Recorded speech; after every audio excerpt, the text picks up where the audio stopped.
weapons. Egypt will get nuclear weapons. Turkey will, perhaps others. In 5 to 10 years, you could have the Middle East with half a dozen nuclear weapon states, each one of which gets up in the morning and says to itself, I wonder if we should strike first before the other guy strikes me. This is a prescription for not only instability, but potential disaster. And yet, what has our administration focused on for 2 years? Has it focused on the Iranian terrorist threat? Has it focused on the Iranian nuclear weapons threat? No. It's focused on a much more serious problem, the construction of Israeli settlements on the West Bank. That's what they focused on. Why pressure an adversary like Iran when you can pressure a friend like Israel? It's a lot easier.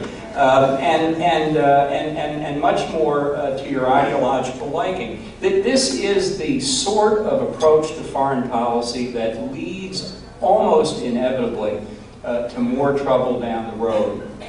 And it's not simply a case of mistaken policies throughout the Middle East, although we could spend even more time on that region. Look at our inability, our unwillingness to do anything about the North Korean nuclear weapons program. Which is confirmed to have detonated 2 nuclear devices, which is almost certainly cooperating with Iran on its nuclear program, which we know is cooperating with Iran on its ballistic missile program, and where we face in the very near future the certainty of a regime change. Kim Jong-il is going to meet the actuarial tables. You can only drink so much cognac before it finally happens. It's not at all clear that his 20-something son, now a 4-star general in the North Korean military, can succeed him. You know, hereditary communist dictatorships are pretty unusual in the world. And that means that there's a real risk of instability in North Korea, instability that could spill across to the militarized zone and into China with refugee flows. And also bring into question control over North Korea's nuclear arsenal. We should be planning for this regime change in North Korea. We should be talking to China. A very difficult task, but to try and convince China that ultimately it's in their best interest, as it is in ours, to have a reunified Korean peninsula. Just as Germany was reunified, the states in the region don't necessarily favor that, but it's the right policy. It's the right policy for the United States.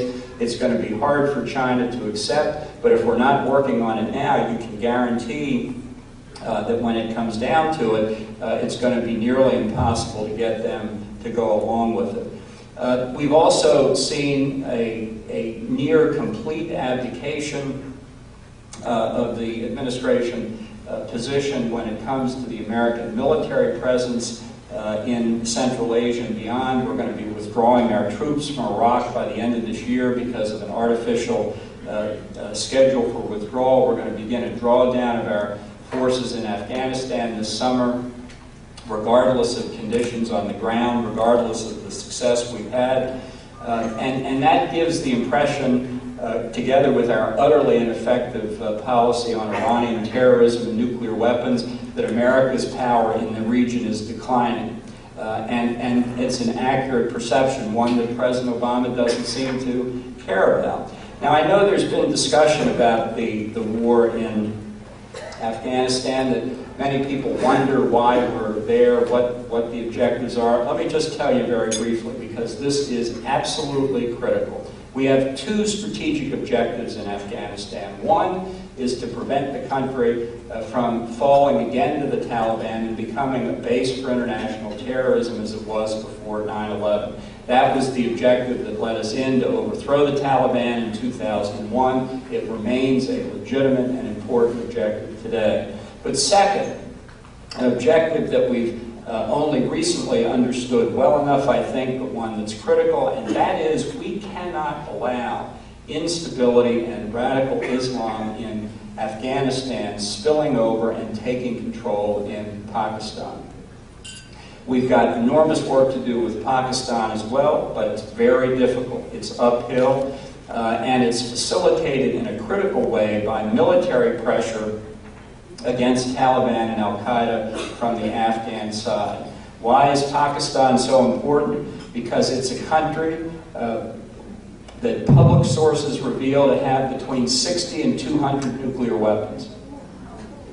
Now, if you're worried about Iran with nuclear weapons, imagine Pakistan falling to the Taliban now. You've got Iran on steroids. It's a threat to stability in South Asia. It's a threat to have those nuclear weapons get into the hands of terrorists around the world.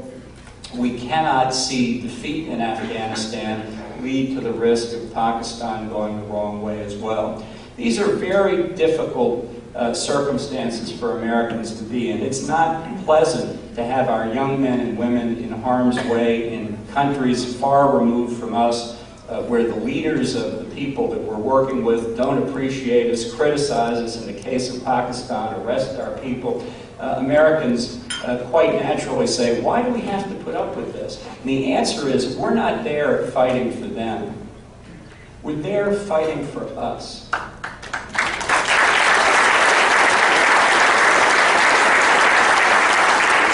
I think this is the important point, considering the debate we're going to have here in the next 2 years. We don't need a president who looks out for the interest of the rest of the world over ours. We need a president who is proud of America, who will defend American interests.